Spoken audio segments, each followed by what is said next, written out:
انسان اور جن. قال اللہ تبارک و تعالی فی کلامہ المجید اعوذ باللہ من الشیطان الرجیم بسم اللہ الرحمن الرحیم ومثل کلمۃ خبیثۃ کشجرۃ خبیثۃ اجتثت من فوق الارض ما لها من قرار. قال المؤلف والمفسر رحمہ اللہ تعالی أدام النفع بعلومه وعلومكم في الدارين آمين إلى أن قال وقوله تعالى ومثل كلمة خبيثة كشجرة خبيثة اجتثت. هذا مثل الكافر لا أصل له ولا ثبات مشبه بالشجرة الحنظل ويقال لها الشريان.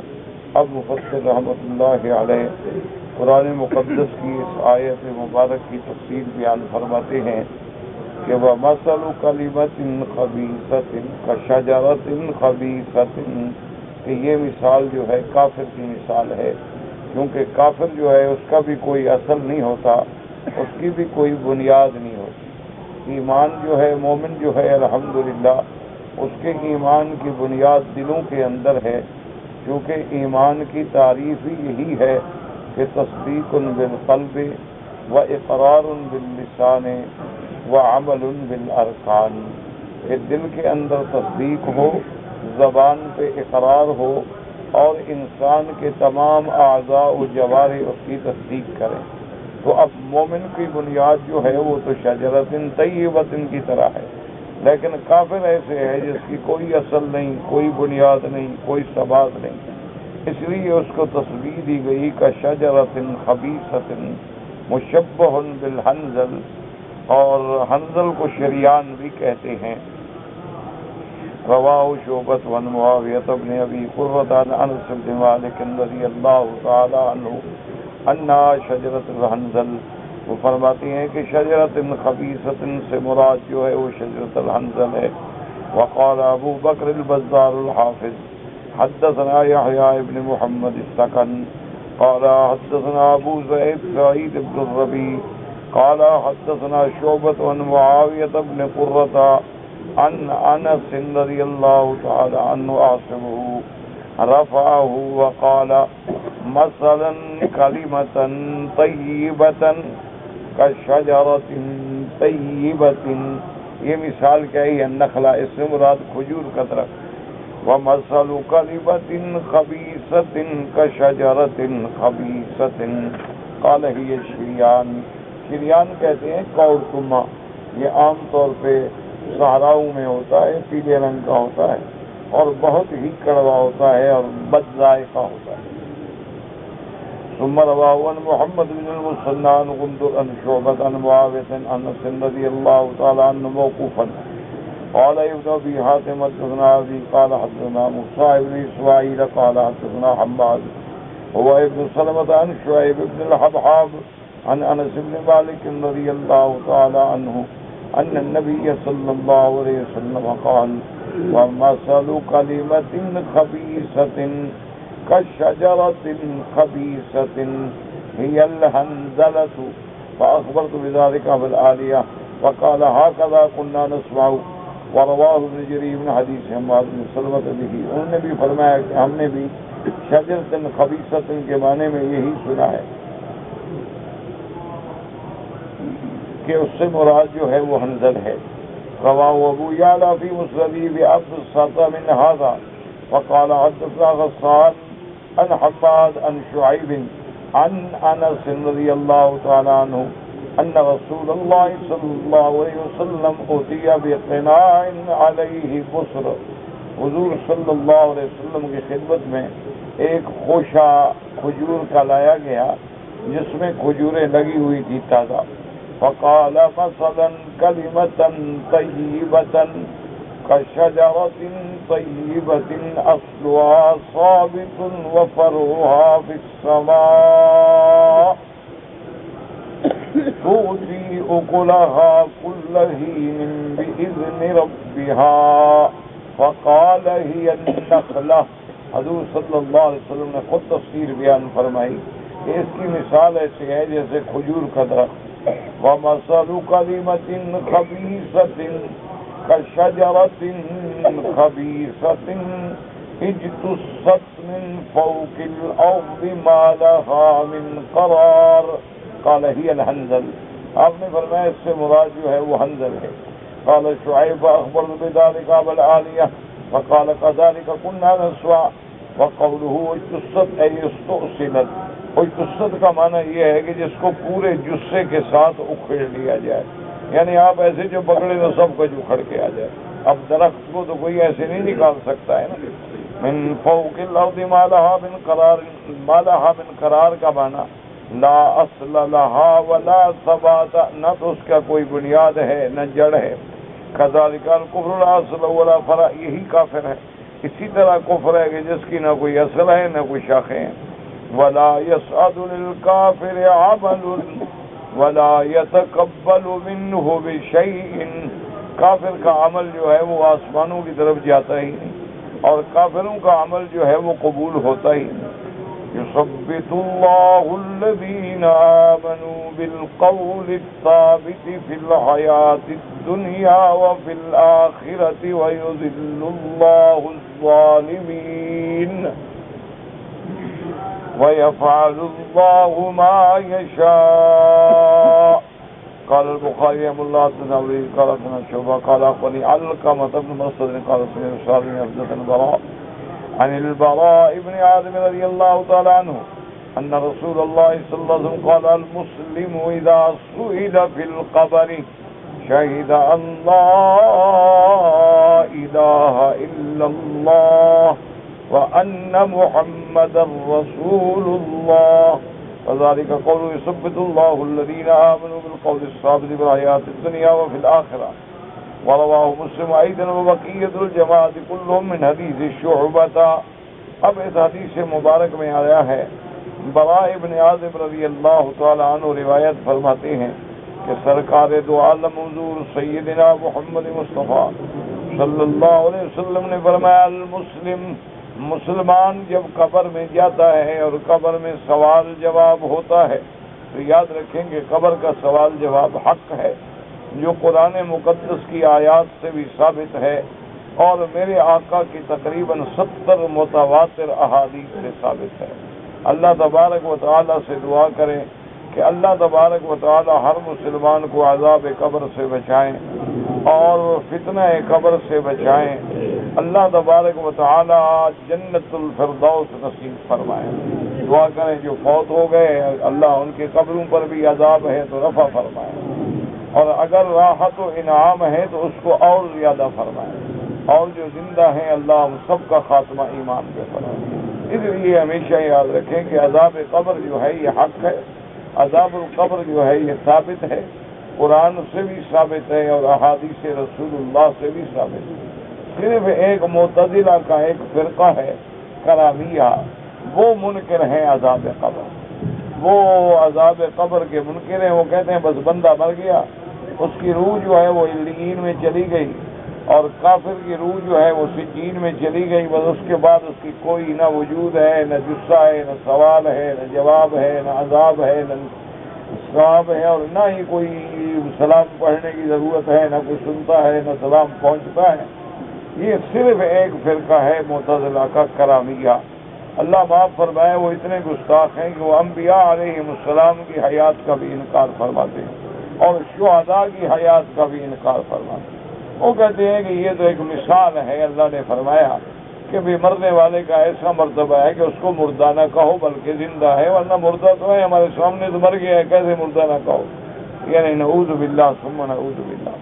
اور اسی طرح عذاب قبر کے بارے میں بھی وہ شبہات لوگوں کو ڈالتے ہیں کہ بھائی دیکھو تمہارے سامنے مردہ دفن ہوتا ہے، اور اگر اس کی قبر کو 70 ہاتھ پھیلا دیا جائے تو 7 والا مردہ تو اس کی قبر میں آ جائے گا، اور اگر ادھر عورت ہو ادھر مرد ہو تو ایک دوسرے سے مل جائیں گے۔ ایسی باتیں نعوذ باللہ شبہات حفوات کر کے بیان اور لوگوں کو دھوکہ دیتے ہیں۔ اور قرآن مقدس میں جتنی باتیں اللہ نے کافروں کے لیے کہی ہیں وہ کہتے ہیں سب مردے کے لیے۔ اللہ تبارک و تعالیٰ نے حالانکہ قرآن مجید میں جہاں جہاں ذکر آیا ہے اس سے مراد کافر ہے، کہ کافر ایسے ہے جیسے یعنی اس کو کوئی فائدہ ہی نہیں سننا، کیونکہ اب اگر مرنے والے سنیں بھی تو کیا فائدہ ہے؟ مقصد ہے کہ ان کے کوئی اعمال تو نہیں ہوں گے، اعمال کی حد تو ختم ہو گئی ہے، اس لیے اب ان کا سننا جو ہے گویا وہ اسماع نہیں، کہ اب اگر وہ سن کے ہدایت قبول کر لیں، کلمہ پڑھ لیں، کیا فائدہ ہو جائے گا؟ کوئی فائدہ نہیں ہوگا، چونکہ دنیا دار العمل ہے اور آخرت دار الجزا۔ اب یہ حدیث مبارک امام مسلم رحمۃ اللہ علیہ نے نقل فرمائی ہے کہ جب آدمی مسلمان قبر میں جاتا ہے، اذا سئل فی القبر، جب قبر میں اس سے سوال ہوگا تو وہ کہے گا اشہد ان لا الہ الا اللہ وان محمد رسول اللہ، وذلك قول يثبت الله الذين آمنوا بالقول الثابت في الحياة الدنيا وفي الآخرة، ورواه مسلم أيضا وبقية الجماعة كلهم من حديث شعبة به۔ تو امام مسلم رحمۃ اللہ علیہ نے یہ حدیث بیان کی۔ اب مشکل یہ آ گئی ہے، اللہ معاف کرے، کہ جب آدمی ایک ضد میں آ جاتا ہے، وہ صرف ان حدیثوں کو تو مانتا ہے جو اس کے مطلب کی، اور جو احادیث مبارک اس کے خلاف ہوں ان پر اعتراض کرے گا، یہ ضعیف ہے، یہ ایسے ہے، اور یہ قرآن کی آیت کے خلاف ہے، اور یہ تنزیل قرآن کے خلاف ہے، اور لاکھ تعویلات اور بہانے بنائے بھائی۔ ورنہ ایک چیز جو اللہ کا قرآن بیان کر دے، اور جب حضور صلی اللہ علیہ وسلم فرما دے کہ ان قبر میں والوں کو عذاب ہو رہا ہے، جب حضور پاک ایک صحابی کے قبر پہ بیٹھے ہوں اور حیران ہو کے کہیں سبحان اللہ، آپ نے فرمایا دیکھو کہ میں بھی قبر پہ بیٹھا ہوں اور قبر نے پکڑ لیا، زغطت القبر آ گیا۔ تو اتنے واضح دلائل کے بعد، اچھا جب عذاب ہوگا میرے بھائی تو صاف بات ہے کہ عذاب تب ہوتا ہے جب آدمی زندہ ہو، مردہ کو جو مارتے رہو تو کیا فائدہ ہو جائے گا؟ اگر ایک جی اب دیکھو نا جی، ایک آدمی کا ہاتھ کاٹ کے پھینک دو، اس کو جتنی مرضی آئے آپ ڈنڈے مارتے رہیں، کیا فائدہ ہوگا؟ اس کو کیا تکلیف ہوگی؟ تکلیف تو تب ہے کہ جب روح اندر ہے، کہ یہاں اگر ناخن پہ بھی چوٹ لگے تو بندہ سارا ہل جاتا، پاؤں کے ناخن پہ بھی چوٹ لگے تو سارا بندہ ہل جاتا۔ تو معنی یہ ہے کہ اخراج روح کے بعد مومنین کی ارواح جو ہیں وہ علیین میں ہیں، اور کفار کی ارواح جو ہیں وہ سجین میں ہیں، لیکن ان کا اللہ تبارک و تعالیٰ پھر ایک تعلق جوڑ دیتے ہیں جو ہماری سمجھ سے بعد آتا ہے۔ اب جیسے دیکھو کہ سورج اپنے مقام پہ ہے، لیکن اس کی گرمی جو ہے وہ سارے عالم کو پہنچتی ہے۔ اب آپ دیکھیں کہ چاند اپنے مقام پہ ہے، لیکن اس کے نور کے اثرات جو ہیں وہ سمندر کی لہروں کو بھی پہنچتے ہیں۔ اب آپ دیکھیں کہ جوں جوں چاند چڑھتا آئے گا سمندر کی موجیں چڑھتی ہیں، اور جوں جوں چاند بالکل 14ویں پہ آئے گا تو سمندر بھی پورے جوش میں آ جائے گا، پھر جوں جوں چاند گھٹتا جائے گا سمندر کا مد و جدر بھی گھٹتا چلا جائے گا۔ تو اسی طرح اگر ارواح کو اعلیٰ علیین میں رکھا جائے، لیکن اللہ تبارک و تعالیٰ نے جیسے اب ارواح کا ہمارے اندر ایک تعلق جوڑا ہوا ہے، وہ اس بات پہ قادر ہے کہ اس مردے کو دوبارہ زندہ کیا جاتا ہے، چاہے وہ قبر میں ہو، چاہے وہ ثلاجہ میں ہو، چاہے وہ آگ میں جل جائے، چاہے وہ پانی میں ڈوب جائے۔ یہ ساری باتیں ہمارے عقل کے آگے تو مشکل ہیں، لیکن اللہ تبارک و تعالیٰ کے آگے کیا مشکل ہے؟ جو ہمیں پیدا کرنے پہ قادر ہے، جو ہمیں موت دینے پہ قادر ہے، جو ہمیں قبر سے دوبارہ اٹھانے پہ قادر ہے، تو وہ قبر کے اندر بھی ہمیں زندگی اور نعمت دینے پہ قادر ہے۔ اس لیے حدیث مبارک میں باقاعدہ سوال بھی آئے ہیں، جیسے کہ انشاءاللہ اب ہم پڑھیں گے، اور مفسر رحمۃ اللہ علیہ وہ حدیث نقل فرمائیں گے۔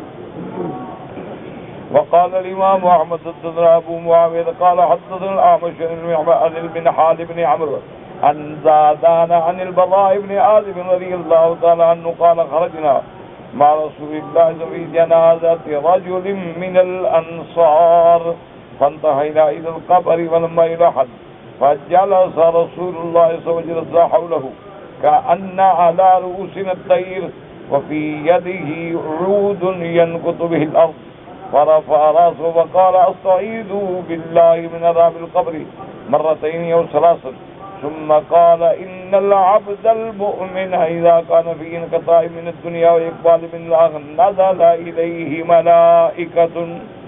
اب اس حدیث میں امام احمد رحمۃ اللہ علیہ نے فرمایا اور یہ حدیث جو ہے حضرت براء ابن عازب رضی اللہ تعالی عنہ سے روایت ہے. وہ فرماتے ہیں کہ ہم حضور صلی اللہ علیہ وسلم کے ساتھ گئے. خرجنا فی جنازۃ رجل من الانصار، ایک انصاری آدمی کا جنازہ تھا، تو جنازے کے ساتھ ہم گئے. فانتہینا الی القبر، اس کی قبر پہ جب ہم پہنچے، جب اس کی لحد تیار کی گئی، فجلس رسول اللہ صلی اللہ، سرکار دو عالم صلی اللہ علیہ وسلم بھی قبر پہ تشریف فرما ہے. وجلسنا حوله، اور ہم لوگ بھی سارے قبر پہ بیٹھے ہیں. کأن علی رؤوسنا الطیر، ہم ایسے ادب کے ساتھ بیٹھے تھے گویا ہمارے سروں پہ پرندہ ہے. وفی یدہ عود ینکت بہ الارض، اور میرے آقا کے ہاتھ میں لکڑی مبارک ہے اور آپ زمین میں ایسے اس کو کھود رہے ہیں، کھرچ رہے ہیں. فرفع رأسہ، حضور نے سر مبارک اٹھایا. فقال استعیذ باللہ من عذاب القبر، حضور نے فرمایا عذاب قبر سے پناہ مانگو، عذاب قبر سے پناہ مانگو. صحابی کہتا ہے کہ 2 دفعہ فرمایا یا 3 دفعہ فرمایا. ثم قال، اس کے بعد فرمایا ان العبد المؤمن اذا کان، کہ مومن کا جب وقت آتا ہے آخری، فی انقطاع من الدنیا و اقبال من الآخرہ، اب دنیا سے گویا وہ جا رہا ہے اور آخرت میں گویا آ رہا ہے. نزل الیہ ملائکۃ من السماء، اللہ کے فرشتے آسمانوں سے اترتے ہیں. بیض الوجوہ، ان کے چہرے مبارک سفید ہیں. کأن وجوہہم الشمس، ان کے چہرے ایسے روشن ہوتے ہیں جیسے سورج روشن. معہم کفن من اکفان الجنت وحنوط من حنوط الجنہ، اور وہ جنت سے کفن بھی لے آتے ہیں، اور جنت سے حنوط کہتے ہیں وہ خوشبوئیں جو مردے کے لیے استعمال ہوتی ہیں. جیسے آدمی مردے کو غسل دیتا ہے نا، کافور استعمال کرتے ہیں اور خوشبو والی چیزیں ڈالتے ہیں، تو وہ خوشبوئیں بھی جنت سے لاتے ہیں اور کفن بھی جنت سے لے آتے ہیں. حتیٰ یجلسوا منہ مد البصر، اور وہ اتنے فرشتے جو ہیں اتنے دور بیٹھے ہوتے ہیں کہ آدمی کی نظر پڑے یعنی وہ جہاں سے دیکھ سکے. ثم یجیء ملک الموت، اس کے بعد پھر وہ فرشتہ آتا ہے جس کو اللہ نے روح قبض کرنے کا اختیار دیا ہے. حتیٰ یجلس عند رأسہ، اور وہ آگے میت کے سرانے کی طرف بیٹھتے ہیں. ملک الموت جو ہے نا وہ سر کی طرف آتے. فیقول ایتها النفس الطیبة اخرجی الی مغفرۃ من اللہ ورضوان، ملک الموت جو ہے وہ پھر کہتے ہیں کہ اے روح طیبہ، اے پاکیزہ روح، اب چلو تم اللہ کی مغفرت کی طرف، اللہ کی رضوان رضا کی طرف چلو. اب فرماتے ہیں تخرج تسیل کما تسیل القطرۃ من فی السقاء من فی السقاء فیأخذها، اب وہ روح مومن کی روح ایسے نکلتی ہے کہ جیسے مشکیزے سے پانی کا قطرہ ایسے بہتا ہے نا، پتہ بھی نہیں لگتا، تو ایسے روح نکلے گی سارے جسد سے، اس کو تکلیف نہیں ہوگی، اور اس کے بعد وہ اس کو لیتے جائیں گے روحوں کو. فَإِذَا أَخَذَهَا لَمْ يَدُوهَا فِي يَدِهِ طَرْفَةَ عَيْنٍ حَتَّى يَأْخُذُوهَا فَيَجْعَلُوهَا فِي ذَلِكَ الْكَفْنِ وَفِي ذَلِكَ الْحُنُوطِ. ابو بصر رحمۃ اللہ علیہ فرماتی ہیں کہ جب اس کی روح کو ملک الموت لے گا تو 1 سیکنڈ بھی نہیں گزرے گا کہ اس کو کفن پہنا دیا جائے گا. تو مانا ہے کہ روح بھی کوئی چیز ہے لیکن ہم نہیں جانتے. قل الروح من امر ربی، کہ روح جو ہے وہ میرے اللہ کا، لہذا ہم جو کفن پہنا رہے ہیں وہ تو ہم جسد کو پہنا رہے ہیں، اور روح کو کفن پہنانے کے لیے اللہ جنت سے کفن بھیجتے ہیں. وہ کفن بھی نرالا، وہ اللہ والے بھی نرالے، وہ شان والے ملائکہ. کہتے ہیں وَيَخْرُجُ مِنْهَا كَأَطْيَبِ نَفَاثِ مِسْكٍ وَجَدَتْ عَلَى وَجْهِ الْأَرْضِ، پھر اس سے ایسی خوشبو آتی ہے کہ جیسے دنیا میں کوئی سب سے اعلیٰ مشک ہو، دنیا کے اندر اس جیسی مشک کی خوشبو. فَيَصْعُدُونَ بِهَا، اب اس کی روح کو لے کے فرشتے آسمانوں کی طرف جاتے ہیں. فَلَا يَمُرُّونَ بِهَا یعنی عَلَى مَلَئٍ من الملائكة قالوا ما هذه الروح الطيبة. جب وہ ملائکہ پر گزرتے ہیں اور ملائکہ کہتے ہیں بھئی یہ تو بڑی اعلیٰ اعلیٰ خوشبوئیں آ رہی ہیں، خیر ہے کیا خوشبو ہے؟ فَيَقُولُونَ فُلَانِ ابْنُ فُلَانٍ بِأَحْسَنِ أَسْمَائِهِ الَّتِي كَانُوا يُسَمُّونَهُ بِهَا فِي الدُّنْيَا يَطَّيَنْتَهُ إِلَى السَّمَاءِ الدُّنْيَا وَيَسْتَفْتَحُونَ لَهُ. اب اس کے بعد ملائکہ کہتے ہیں خدا کے بندے یہ فلان ابن فلان بڑے ادب سے نام لیں گے اور بڑے احترام سے کہ اس کی روح آ گئی ہے، فوت ہو گیا. فَيَسْتَفْتِحُونَ لَهُ. اب ملائکہ کہیں گے دروازہ کھولیں. فَيُفْتَحُ لَهُ فَيُشَيِّعُهُ مِنْ كُلِّ سَمَاءٍ مُقَرِّبُهَا إِلَى السَّمَاءِ الَّتِي تَلِيهَا. اب جب وہ پہلے آسمان میں جائیں گے تو وہاں کے فرشتے پھر ان کے ساتھ چل پڑیں گے اور وہ دوسرے آسمان تک پہنچائیں گے. حَتَّى يَنْتَهِيَ بِهَا إِلَى السَّمَاءِ السَّابِعَةِ. حتیٰ کہ ساتویں آسمان تک پہنچیں گے. فَيَقُولُ اللَّهُ اُكْتُبُوا كِتَابَ عَبْدِي فِي عِلِّيِّينَ وَأُعِيدُوهُ إِلَى الْأَرْضِ. اب اللہ تبارک و تعالیٰ حکم دیں گے کہ میرے بندے کا اندراج جو ہے وہ علیین میں کر لو اور اس کی روح کو پھر زمین میں اس کی قبر میں پہنچا دو. فَإِنِّي مِنْهَا خَلَقْتُهُمْ وَفِيهَا أُعِيدُهُمْ. میں نے ان کو مٹی سے پیدا کیا ہے اور پھر یہ مٹی میں ہی رہیں گے اور دوبارہ بھی میں ان کو مٹی سے اٹھاؤں گا. جیسے فرمایا منہا خلقناکم وفیہا نعیدکم ومنہا نخرجکم تارتا اخرى. اللہ نے فرمایا انسان ہم نے تم کو مٹی سے پیدا کیا ہے اور اسی مٹی میں لوٹانا ہے اور اسی مٹی سے ہم نے تمہیں دوبارہ اٹھانا ہے. اب اس کے بعد جناب اب اس کی روح کو اس کے جسد میں لوٹا دیا جاتا ہے. فَيَأْتِيَهُ مَلَكَانِ. تو فرشتے آ جاتے ہیں. فَيَجْلِسَانِ فَيَقُولَانِ لَهُ مَنْ رَبُّكَ. اب جب روح اس کے جسد میں آ جاتی ہے تو ملائکہ کہ اللہ کے دو فرشتے آتے ہیں وہ اس کو اٹھا کے بٹھاتے ہیں اور پوچھتے ہیں من ربک، تیرا رب کون ہے؟ فَيَقُولَانِ لَهُ مَا دِينُكَ فَيَقُولُ دِينِي الْإِسْلَامُ. فَيَقُولَانِ مَا هَذَا الرَّجُلُ الَّذِي بُعِثَ فِيكُمْ يَقُولُ هُوَ رَسُولُ اللَّهِ صلی اللہ علیہ وسلم. اب اس سے تین سوال ہوں گے کہ من ربک، تو مومن کیا جواب دے گا؟ ربی اللہ. دوسرا سوال ہوگا ما دینک، مومن جواب دے گا دینی الاسلام. اب تیسرا سوال ہوگا ما یقول فی حق هذا الرجل الذی بعث فیکم. تم اس کے بارے میں کیا عقیدہ رکھتے ہو جس کو اللہ نے تمہارے لیے نبی بنا کے بھیجا تھا؟ وہ کہے گا کہ میرا عقیدہ ہے ہوا رسول اللہ، اللہ کے رسول ہے صلی اللہ علیہ وسلم. فَيَقُولَانِ لَهُ وَمَا عِلْمُكَ. وہ کہیں گے اچھا یہ جو تم سوال جواب ہمیں بتا رہے ہو کہ حضور محمد مصطفیٰ اللہ کے رسول ہیں اور اللہ کے افضل رسول ہیں، تمہیں کیسے پتہ چلا؟ تم کیسے جانتے ہو؟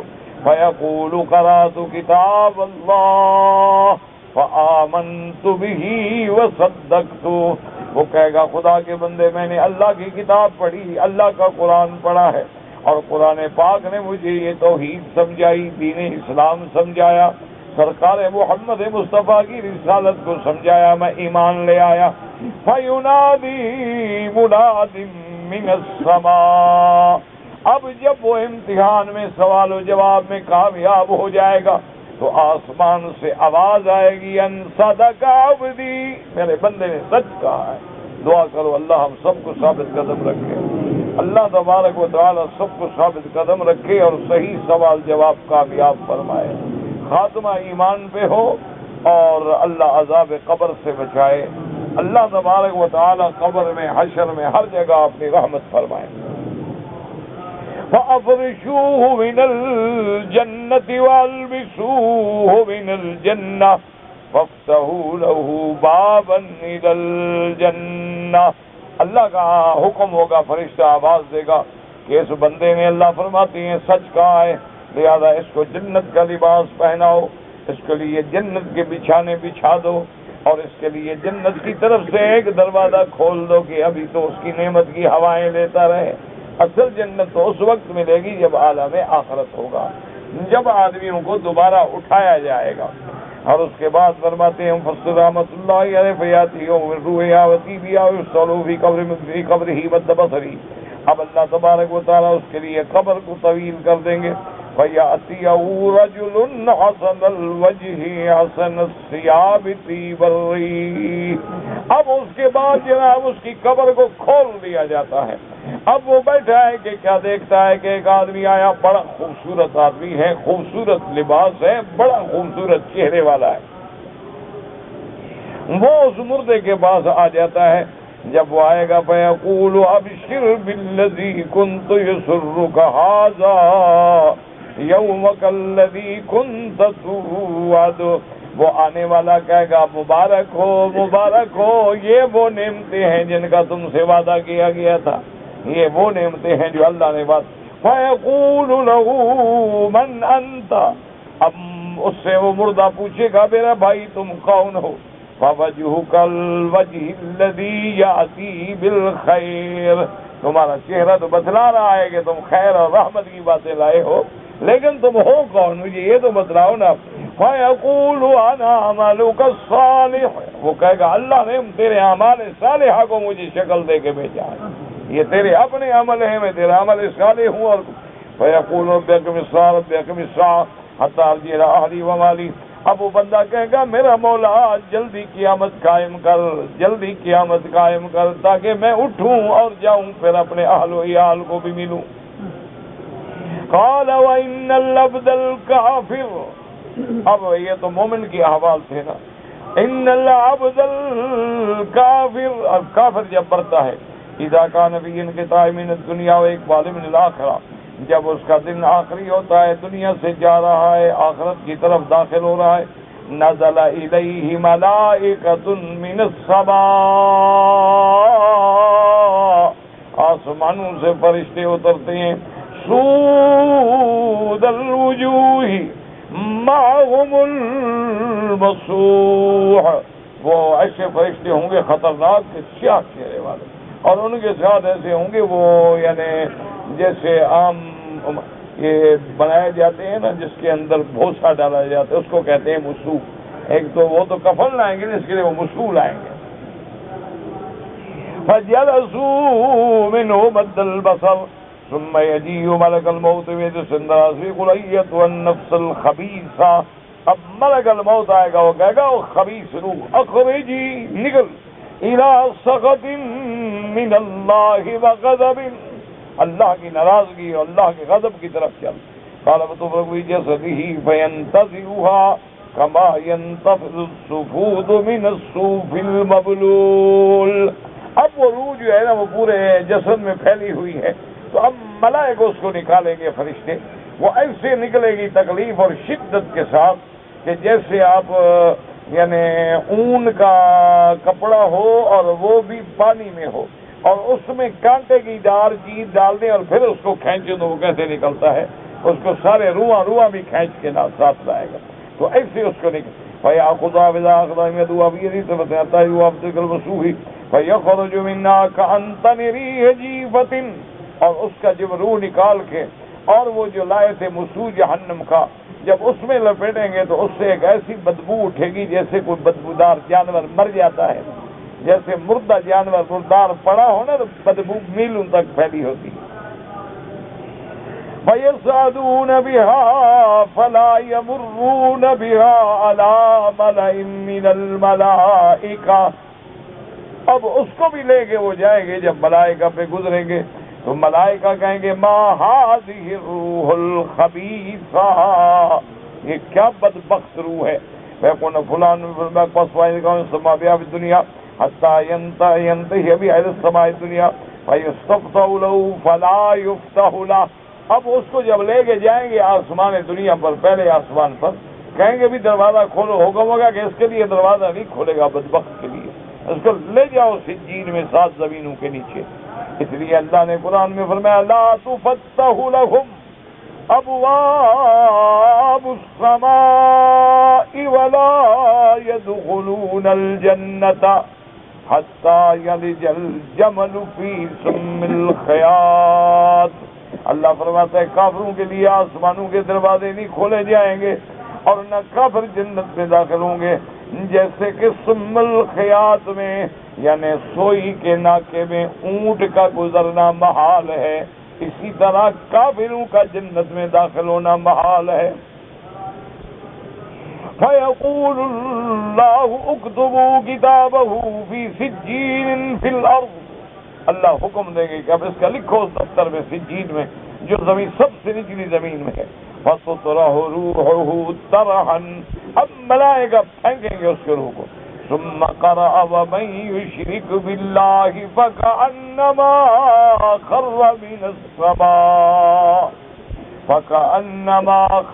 مِنَ السَّمَاءِ فَتَخْطَفُهُ الطَّيْرُ أَوْ تَهْوِي بِهِ الرِّيحُ فِي مَكَانٍ سَحِيقٍ فَتُعَادُ رُوحُ جَسَدِهِ يَأْتِيهِ مَلَكَانِ، اب اس کی روح کو بھی پھر اس کے جسد میں لوٹایا جائے گا قبر میں، اور فرشتے آ جائیں گے۔ وَيَقُولَانِ لَهُ، اور فرشتے اس سے پوچھیں گے من ربک، کہے گا ہے مجھے تو پتہ ہے، میں تو نہیں جانتا۔ میں جو آدمی ساری زندگی کروڑوں دیوی دیوتا پوچھتا رہا، اب کیسے کہے میرا خدا؟ جو آدمی کبھی ادھر سجدہ ہے کبھی ادھر سجدہ ہے، اس لیے کہے گا میں نہیں جانتا۔ فَيَقُولَانِ لَهُ مَا دِينُكَ، تیرا دین کیا ہے؟ فَيَقُولُ هَا لَا أَدْرِي، میں نہیں جانتا۔ فَيَقُولَانِ لَهُ مَا هَذَا الرَّجُلُ الَّذِي بُعِثَ فِيكُمْ، کہ تمہارے اندر جو پیغمبر بھیجے گئے محمد مصطفیٰ صلی اللہ علیہ وسلم، اس کے بارے میں کیا کہتے ہو؟ فَيَقُولُ هَا لَا أَدْرِي، میں نہیں جانتا۔ فَيُنَادِي مُنَادٍ مِّنَ السَّمَاءِ، اب آواز آئے گی أَن كَذَبَ عَبْدِي، اس بندے نے جھوٹ کہا ہے، فَأَفْرِشُوهُ مِنَ النَّارِ، اب اس کے لیے جہنم کے بچھانے بچھاؤ، وَافْتَحُوا لَهُ بَابًا إِلَى النَّارِ، اور جہنم کی طرف اس کی کھڑکی کھول دو۔ فَيَأْتِيهِ مِنْ حَرِّهَا وَسُومِهَا وَيُذِيقُ عَلَيْهِ قَبْرَهُ، تاکہ اس کو جہنم کی گرمی اور جہنم کی لو جو ہے وہ آتی رہے۔ وَيُذِيقُ عَلَيْهِ قَبْرَهُ، اس کی قبر کو ایسے تنگ کیا جائے گا، حَتَّى تَخْتَلِفَ فِيهِ أَضْلَاعُهُ، اس کی یہ پسلیاں جو ہیں ادھر والی ادھر چلی جائیں گی اور ادھر والی ادھر آ جائیں گی۔ وَيَأْتِيهِ رَجُلٌ قَبِيحَ الْوَجْهِ قَبِيحَ الثِّيَابِ مُنْتِنَ الرِّيحِ، اس کے بعد ایک بندہ آئے گا جس کی شکل بھی بڑی بھیڑی، بدبو، لباس بھی بھیڑا۔ فَيَقُولُ أَبْشِرْ بِالَّذِي يَسُوءُكَ، وہ آتے ہوئے کہے گا کہ ہاں تمہیں جو چیز تمہیں تکلیف پہنچانے والی ہے سنو، هَذَا يَوْمُكَ الَّذِي كُنْتَ تُوعَدُ، یہ وہ دن ہے جس سے تجھے ڈرایا جاتا تھا، وعید بیان کی جاتی تھی۔ فَيَقُولُ مَنْ أَنْتَ، وہ کہے گا تم ہو کون؟ فَوَجْهُكَ الَّذِي يَجِيءُ بِالشَّرِّ وَيَقُولُ أَنَا عَمَلُكَ الْخَبِيثُ، وہ کہے گا میں تیرا ہی عمل ہوں، اور کون ہوں؟ میں تیرا خبیث عمل ہوں جو دنیا میں تم نے برے اعمال کیے ہیں، اللہ نے مجھے شکل بنا کے اس میں بھیجا ہے۔ فَيَقُولُ رَبِّ لَا تَقِمِ السَّاعَةَ، اب وہ کہے گا اللہ قیامت قائم نہ ہو، یہی عذاب تیرے بدنی، آگے کیا ہوگا؟ رواہ ابو داؤد من حدیث احمد بن نسائی وابن ماجہ من حدیث بن حال بن عمرو به، اس کو ان تمام حضرات نے اس حدیث مفسر کو نقل فرمایا ہے، تو لہذا یاد رکھیں کہ تقریباً 70 احادیث مبارکہ اور 10 قرآن کی آیت جو ہیں اس بات پہ دلالت کرتی ہیں کہ عذاب قبر بھی حق ہے اور نعیم قبر بھی حق ہے، قبر میں سوال و جواب بھی حق ہے۔ باقی یہ کہنا کہ روح اعلیٰ علیین میں ہے، تو اس حدیث میں وضاحت ہو گئی کہ علیین پہ لے جاتے ہیں، درج ہونے کے بعد لوٹا دیا جاتا ہے، اور اگر یہ ایک عام مسلمان، عام مومن اور عام کافر کی روح لوٹا دی جاتی ہے تو جو اللہ کے اولیاء ہیں، عباد اللہ الصالحین ہیں، اللہ تبارک و تعالیٰ کے مقربین ہیں، انبیاء مرسلین ہیں، علیہم الصلوات والتسلیم. لیکن بات صرف یہ ہوتی ہے کہ ہمیں کبھی اپنی طرف سے حدود سے نہیں نکلنا چاہیے.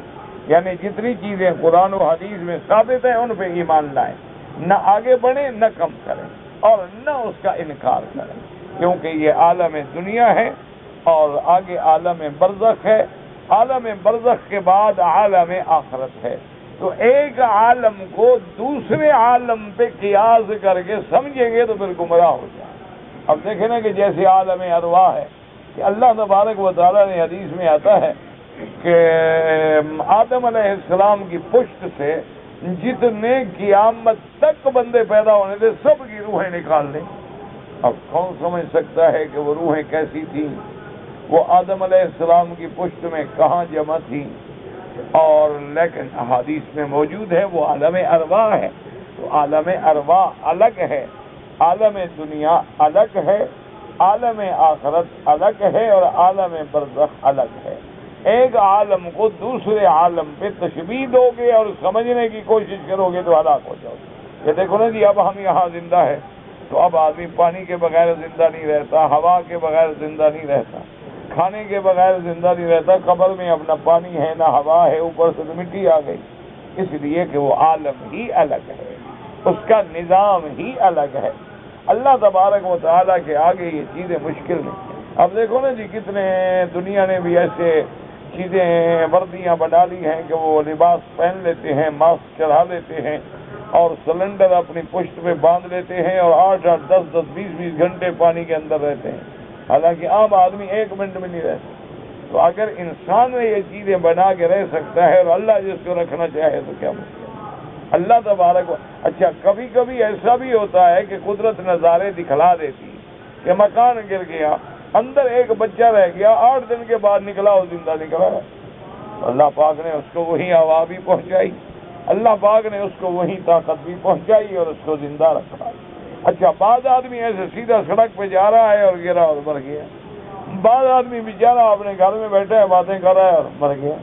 یہ اللہ تبارک و تعالیٰ کا نظام ہے اور اللہ تمام نمونے دکھلا دیتے ہیں.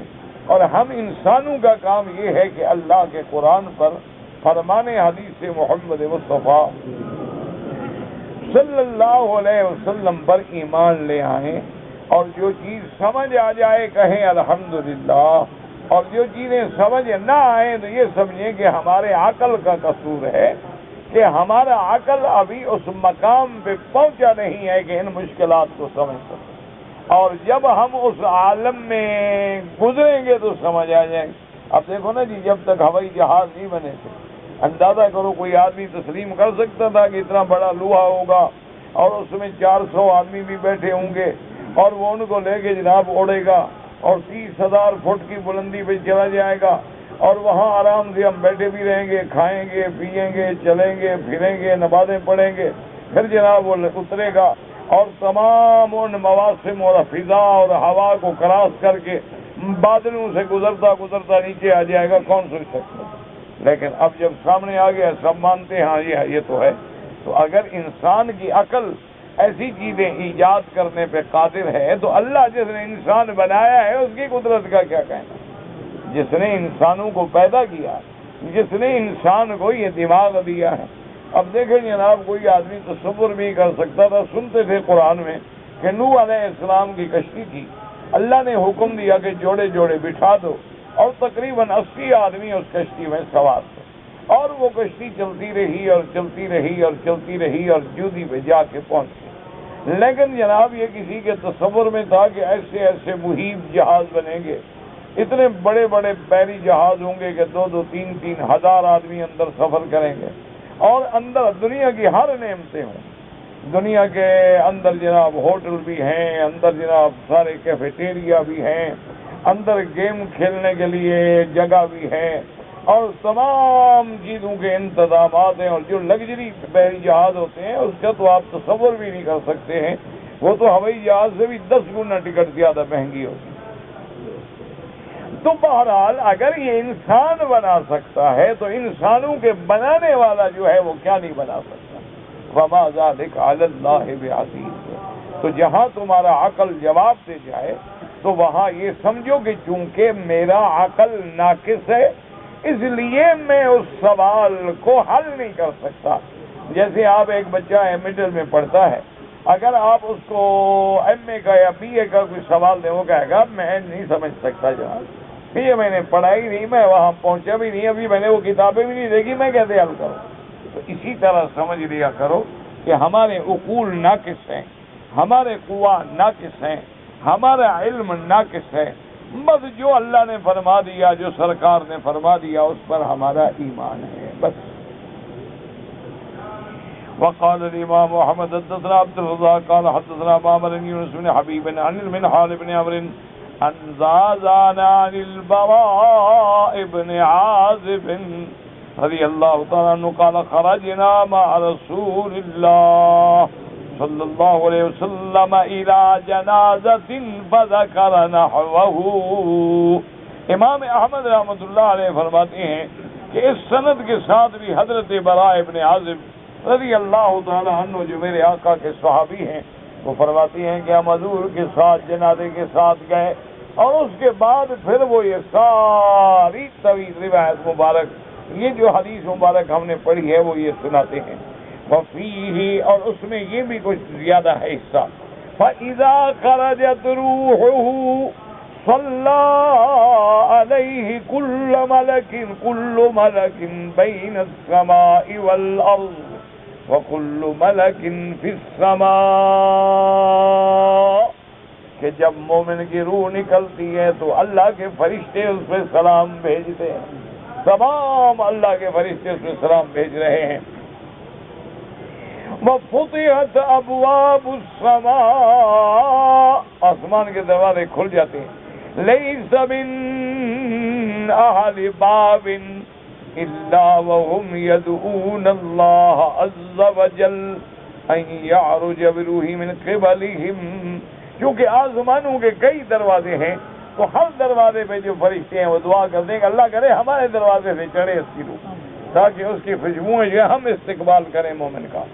وفی آخرہ ثم یقیض له اعمی اصم وابکم، اور کافر کے لیے پھر اللہ تبارک و تعالیٰ ایک جو ملک مہیا حکم فرماتے ہیں، وہ نابینا بھی ہے، بہرا بھی ہے، گنگا بھی ہے، نہ بولے نہ سنے نہ دیکھے، اللہ فرماتے ہیں مارو اس کو۔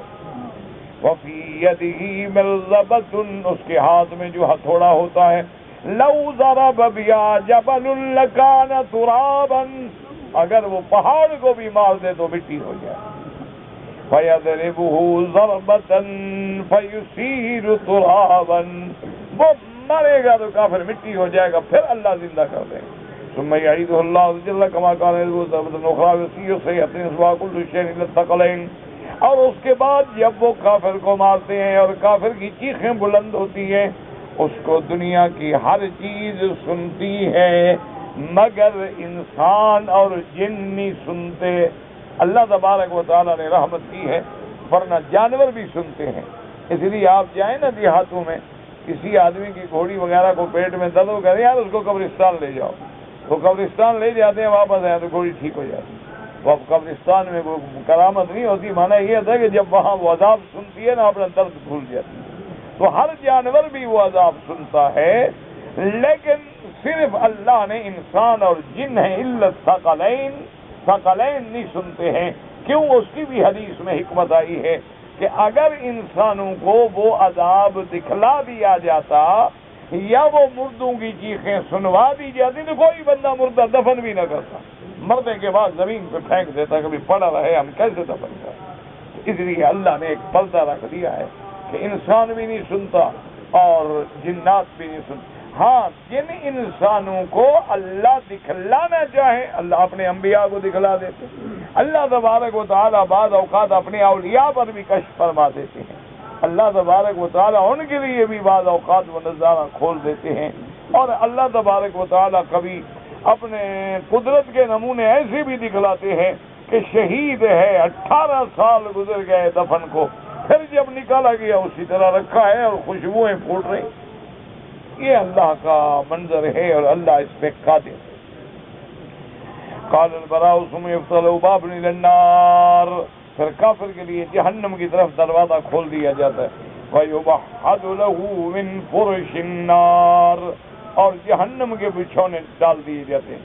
وقال سفیان الثوری نبی خیثمۃ عن البراء، انہوں نے بھی اس حدیث کو نقل کیا ہے اسی آیت مبارک کے تابع کہ یثبت اللہ الذین آمنوا بالقول الثابت فی الحیاۃ الدنیا وفی الآخرہ وَيُذِلُّ اللَّهُ الظَّالِمِينَ وَيَفْعَلُ اللَّهُ مَا يَشَاءُ. اب جناب وہ بھی یہ فرماتے ہیں کہ آخرت سے مراد کیا ہے؟ قَالَ عَذَابُ الْقَبْرِ، وہ کہتے ہیں کہ یہاں جو آخرت کا لفظ آیا ہے اس سے مراد عالم آخرت نہیں ہے، بلکہ اس سے مراد جو ہے عذاب قبر ہے. اصل میں چونکہ قبر جو ہے یہ بھی تو آخرت کی پہلی منزل ہے نا، اسی لیے حضور صلی اللہ علیہ وسلم نے فرمایا کہ جس آدمی کا مرنے کے وقت کلمہ زبان پہ جاری ہو، یا معنی یہ ہوتا ہے کہ قرآن جاری ہے، سبحان اللہ الحمدللہ لا الہ الا اللہ، یا اللہ کے قرآن کی کوئی آیت مبارک پڑھ رہا ہے، تو معنی یہ ہے کہ منزل آسان ہو گئی. اب پہلی منزل آسان ہو گئی تو انشاءاللہ آگے بھی آسان ہو جائے گی، کیونکہ قبر جو ہے انسان کی یہ اول منزل من منازل الآخرہ، آخرت کی منزلوں میں سے سب سے پہلی منزل ہے. اور جب پہلی منزل میں آدمی خیریت سے پہنچ جاتا ہے تو آگے بھی اللہ آسان کر دے. وقال المسعودی عن عبد الله المخارق النبي عن عبد الله قال ان المؤمن اذا مات اجلس في قبره. اس حدیث میں بھی آتا ہے حضرت عبداللہ سے کہ مومن جب مر جاتا ہے اس کو قبر میں بٹھایا جاتا ہے. فَيُقَالُ مَنْ رَبُّكَ وَمَا دِينُكَ مَنْ نَبِيُّكَ، تیرا رب کون ہے، تیرا دین کیا ہے اور تیرا نبی. فَيُثَبِّتُهُ اللَّهُ، اللہ مومن کو ثابت رکھتے. اللہم ثبتنا، دعا کریں اللہ ہمیں بھی ثابت رکھے. اللہ تبارک و تعالی ہمارے لیے بھی قبر میں تثبیت فرما دیں اور اللہ ہمیں بھی صحیح جواب دینے کی توفیق عطا فرما دیں. کہتے ہیں فَيَقُولُ رَبِّيَ اللَّهُ، وہ جواب دے گا میرا رب اللہ ہے. وَدِينِي الْإِسْلَامُ، میرا دین اسلام ہے. وَنَبِيِّي مُحَمَّدٌ، میرے نبی محمد مصطفیٰ ہیں. وقال عبداللہ يثبت اللہ الذین آمنوا بالقول الثابت فی الحیاۃ الدنیا وفی الآخرہ. وقال امام عبد بن حمید رحمہ اللہ فی مسندہ، انہوں نے بھی روایت نقل کی. حدثنا یونس بن محمد قال حدثنا شیبان بن عبد الرحمن قتادہ قال حدثنا مالک قال قال رسول اللہ صلی اللہ علیہ وسلم ان العبد اذا وضع فی قبرہ، جب بندے کو قبر میں رکھا جاتا ہے، وتولى عنه اصحابہ، اب اس کے ساتھی جو ہیں وہ دفن کر کے واپس جا رہے ہوتے ہیں. وَإِنَّهُ لَيَسْمَعُ قَرْعَ نِعَالِهِمْ، وہ ان کے جوتیوں کی آواز بھی سن رہا ہوتا ہے کہ وہ جو واپس جا رہے ہیں وہ سمجھے ابھی اب سب مجھے چھوڑ کے جا رہے ہیں، اب میں اللہ کے سپرد ہو گیا ہوں. فَيَأْتِيَهُ مَلَكَانِ، دو فرشتے آتے وَيُقْعَدَانِ وَيَقُولُونَ مَا كُنتَ تَقُولُ فِي هَذَا الرَّجُلِ قَالَ فَأَمَّا الْمُؤْمِنُ فَيَقُولُ أشهد أنه عبد الله ورسوله. قال فيقال له انظر إلى مقعدك من النار قد أبدلك الله بمقعد من الجنة. قال النبي فإلهما جميعا. اب اس کے لیے پہلے جہنم کا دروازہ بھی کھولتے ہیں مومن کے لیے، پھر فرشتے کہتے ہیں دیکھ یہ ہے جہنم، اللہ نے تمہیں اس سے بچا دیا ہے، اب جنت کا دروازہ کھل جاتا ہے. کہا کہ اللہ تبارک و تعالیٰ پھر جنت کی نعمتیں دیکھتا ہے. قال قبضو قیل لنا النبی صلی اللہ علیہ قبری 70 ذراعا، 70 ہاتھ اس کی قبر کو کھول دیا جاتا ہے. وَيَمْلَأُ عَلَيْهِ خَضَرًا إِلَى يَوْمِ الْقِيَامَةِ رواه مسلم عبد المجید بھی وغیرہ صاحب محمد المؤدب بھی. اور اس کے بعد جو ہے پھر رحمت کی اللہ تبارک و تعالیٰ کے جنت کی نعمتیں جو ہیں سبزے جو ہیں وہ کھول دیے جاتے ہیں. اللہ تبارک و تعالیٰ سے دعا کریں اللہ تبارک و تعالیٰ ہر کلمے پڑھنے والے کا خاتمہ ایمان پہ فرمائے. اور اللہ تبارک و تعالیٰ اللہم اجعل آخر کلامنا لا الہ الا اللہ محمد الرسول اللہ. اور مسلمانوں اس کلمہ مبارک کی زیادہ سے زیادہ مشق کرو, اس کلمہ مبارک پر زیادہ سے زیادہ توجہ دو. چلتے ہوئے بیٹھے ہوئے طواف میں اٹھتے بیٹھتے ہر وقت زبان پہ ہو لا الہ الا اللہ. جتنی اللہ کے اس کلمے کا ورد کرو گے, جتنی اللہ کے اس کلمے کا ذکر کرو گے, اتنی انشاءاللہ آسانی ہوگی. دیکھو نا زبان پہ جو بات چڑھ جاتی ہے زبان پہ. اب آپ نے دیکھا ہے نا جی کہ عرب لوگ ہیں ماشاءاللہ, تو ان کی عادت ہے ماشاءاللہ کہ جب یہ کسی کا بچہ دیکھیں گے, خوبصورت بچہ دیکھیں گے, بچی دیکھیں گے, کوئی اعلیٰ مکان دیکھیں گے, اعلیٰ, فوراً ان کی زبان میں ماشاءاللہ فوراً. اور ہمارے آدمیوں کی بھی عادت ہوتی ہے, جب دیکھیں گے بھل بس ہو گیا اگلا بیچارہ, بس اس کا تو ستیہ ناش ہو گیا. منہ پھاڑ کے کھڑے ہو جائیں گے ایسے جیسے کوئی بلا آ گئی, اس کو نظر بد لگے گی, وہ بیچارہ تباہ ہو جائے. بہت سارے لوگ ہیں اپنے اولاد کو نظر مار دیتے ہیں, اپنی اولاد کو نظر مار کے تباہ کرو. وجہ کیا ہے کہ عادت ہی نہیں ہے ہماری, نہ بسم اللہ الرحمن الرحیم کی عادت ہے, نہ ماشاء اللہ کی عادت ہے, نہ لا حول ولا قوت الا باللہ العلی العظیم کی عادت ہے, نہ مسلمان کو السلام علیکم کی عادت. او ادھر آؤ, کیا حال ہے, خیر ہے, ٹھیک ہے, یہ مسلمان ہے. اور جو بے تکلف ہیں تو وہ کہہ رہے ان لوگوں کے بیٹھے ادھر آؤ, او حرامی ادھر آؤ. یعنی ایک لفظ ہے حرامی, کیا مانا تیری ماں زانیہ تھی تم زنا سے پیدا ہوئے, لفظ تو ہو گیا نا ایک حرامی. کتنا بڑا اتہام ہے اور کتنی بڑی تہمت ہے. لیکن عادت ہے ہماری, کسی کا کوئی چیز دیکھیں گے نا, عرب جو ہے نا ان کی زبان پہ چونکہ لفظ چڑھ گیا ہے فوراً کہیں گے ماشاء اللہ. آپ کو پانی دیں گے کہیں گے بسم اللہ, آپ پانی پیئیں گے کہیں گے ہنی, آپ کو کوئی اچھی چیز دیں گے کہیں گے بارک اللہ, آپ کسی کو کوئی چیز دے دیں گے کہیں گے وسع اللہ, اللہ تیرے اوپر بھی وسعت کرے, دروازے کھول دے, تو نے مجھے دیا ہے تو اللہ تیرے رزق میں بھی وسعت عطا کرے. فوراً کیوں عادت بن گئی ہے, وہ عادت ثانیہ بن گئی ہے. ملیں گے السلام علیکم, سلمک اللہ, حفظک اللہ, رعاک اللہ, اصلحک اللہ, اللہ یصلح اولادک. یعنی فوراً ہر وقت زبان میں کلمہ ہو. اور ہمارے ہر وقت زبان میں یا گالی ہوگی یا بکواس ہوگا یا حسرت ہوگی یا او ایک دوسرے کا رضی دیکھ کر او اس کو رزق کیوں مل گیا ہے, جل جل کے مر جائے گا بدبخت. اور اس سے بڑی سزا کیا ہے, نہ تم چھین سکتے ہو, نہ بڑھا سکتے ہو, نہ کم کر سکتے ہو. غصے میں جلتے رہو اور مرتے رہو.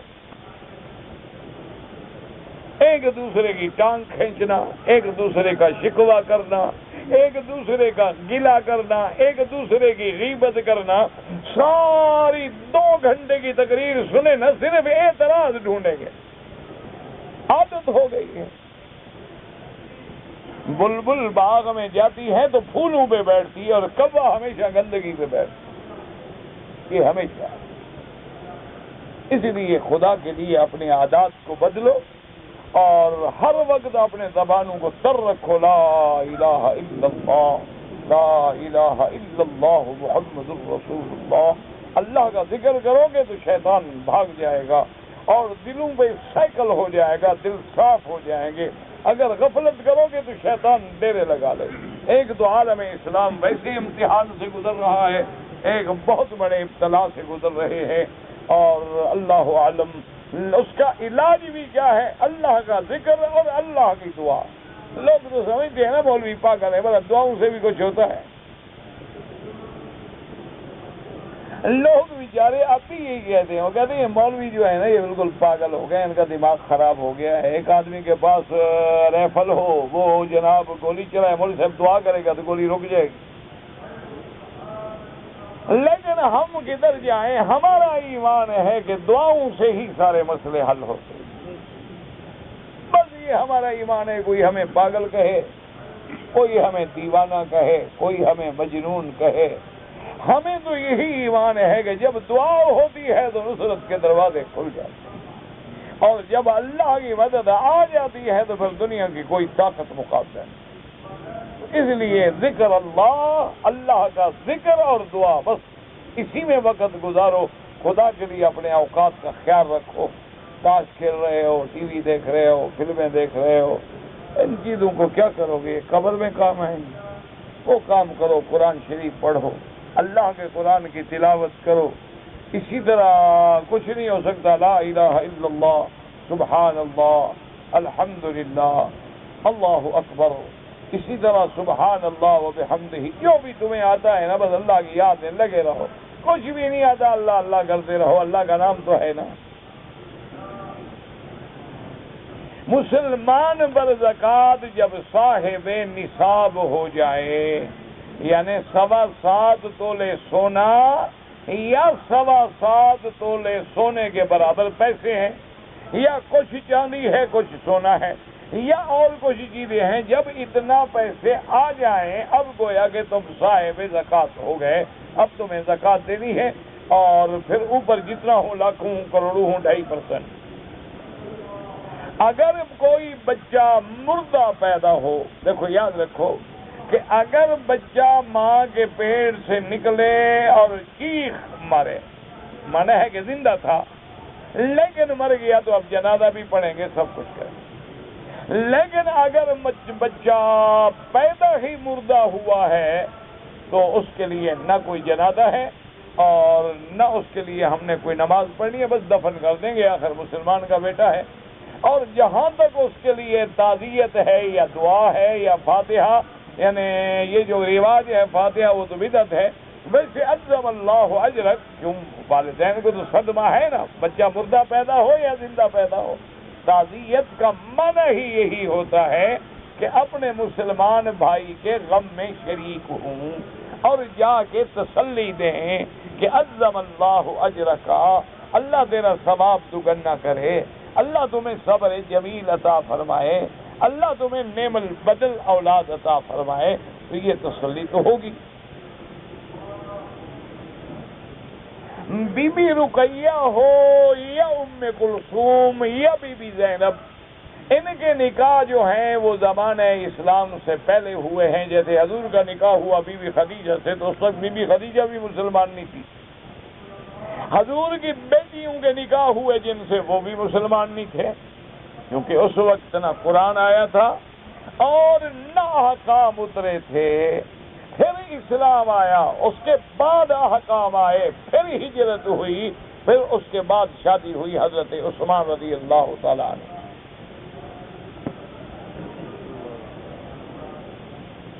کہتے ہیں جی کہ اگر کوئی شخص اپنے لیے مصنوعی دانت بنوائے، بالکل جائز ہے، اس کے دانت ٹوٹ جائیں تو کیا کرے گا؟ بالکل دانت لگوا سکتا ہے، مصنوعی دانت بنوا سکتا ہے، اور اگر دانتوں میں سونا بھی استعمال ہو تو جائز ہے، کیونکہ سونے کے علاوہ جتنی دھاتیں ہیں ان میں بدبو ہو جاتی ہے، لیکن سونے میں بدبو نہیں ہوتی۔ تو اس لیے اگر سونے کا خول چڑھانا پڑے یا پورا دانت ہی سونے کا لگا دیا ہے دوسرا، وہ بھی جائز ہے، وہ بھی منع نہیں ہے۔ بالکل دانت بنوائیں جناب، ضرور بنوائیں۔ اپنے جسم کا کوئی حصہ جو ہے، آنکھ ہم کسی کو دے دیں، بالکل نہیں، یہ آپ کے پاس اللہ کی امانت ہے، کوئی جائیداد ہے آپ کی بیچ دو گے؟ یہ تو اللہ کی امانت ہے، اس میں خیانت کرنے کا کیا تعلق؟ نہیں، تم نے خریدی ہے آنکھ یا خود بنائی ہے؟ تمہاری ملکیت کیسے ہو گئی؟ جب تمہاری ملکیت ہی نہیں ہے تو کسی دوسرے کو دینے کا کیا معنی ہے؟ یہ اللہ کی امانتیں ہیں، اللہ تبارک و تعالی نے ہمیں دی ہے ایک وقت معین کے لیے، جب چاہیں گے بے نور کر دیں گے، جب چاہیں گے ان میں جان ڈال دیں گے، جب چاہیں گے ان کو بے جان کر دیں گے۔ آج کل علماء اس پہ غور کر رہے ہیں، دیکھیں انشاءاللہ اگر اجتہاد کے بعد کوئی متفق علیہ فتویٰ آئے گا تو اللہ عالم۔ سورت واقعہ سورت رحمان پڑھنے سے کیا فائدہ ہوگا؟ پڑھ لو، ابھی یہ تقریر کا وقت ہے، فوائد بیان کرنے کا وقت ہے۔ تو یہ تو عام کتابیں لکھی ہوئی ہیں، ان میں لکھا ہوا ہے سورتوں کے فوائد، وہ لے لو۔ خرگوش کا گوشت کھانا جائز ہے، بالکل جائز ہے۔ تم نہ کھاؤ تو مجھے پہنچا دیا کرو، ہاں تمہیں اگر تکلیف ہے۔ اصل بات یہ ہے کہ بعض لوگ کہتے ہیں جی کہ خرگوش جو ہے اس کو حیض آتا ہے۔ خرگوش کا مادہ جو ہے، نر مادہ تو ہر جانور میں ہے نا، اس کے مادہ کو حیض آتا ہے، لہذا حرام ہے۔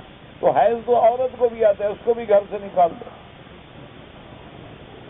وہ گھر میں کیوں بٹھائی ہوئی ہے جس کو ہر ہفتے میں حیض آ جاتا ہے، ہر مہینے میں حیض آ جاتا ہے؟ ایک عقل کی بات ہے۔ ہر جانور میں خون ہے، گندا خون اسی لیے تو ذبح کیا جاتا ہے کہ دم مسفوح جو ہے وہ نکل جائے۔ اس لیے بہرحال خرگوش جو ہے وہ حلال ہے اور اس کے حلال ہونے میں کوئی شبہ نہیں۔ خدا کا خوف دل میں کیسے پیدا کریں؟ اللہ کا ذکر کریں اور قبروں پہ جائیں، قبروں کی زیارت کریں تاکہ تمہیں موت یاد آئے، تمہیں اپنی قبر یاد آئے، تمہیں آخری منزل یاد آئے۔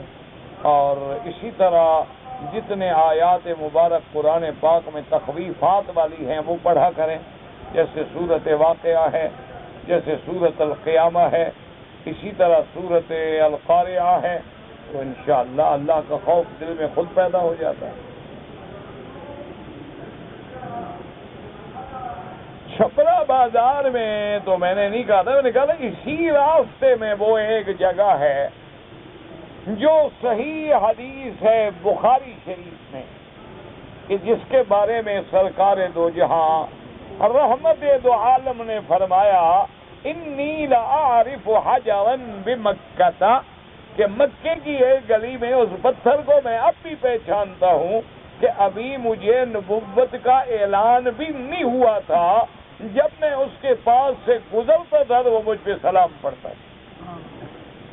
تو بہرحال یہ بخاری شریف کا دیا، اور پتھروں کا سلام پڑھنا کیا مشکل ہے؟ کدکریوں نے بھی شہادت دی، پہاڑوں کو بھی حضور نے فرمایا اس وقت ٹھہر جاؤ، پہاڑ بھی ٹھہر گئے۔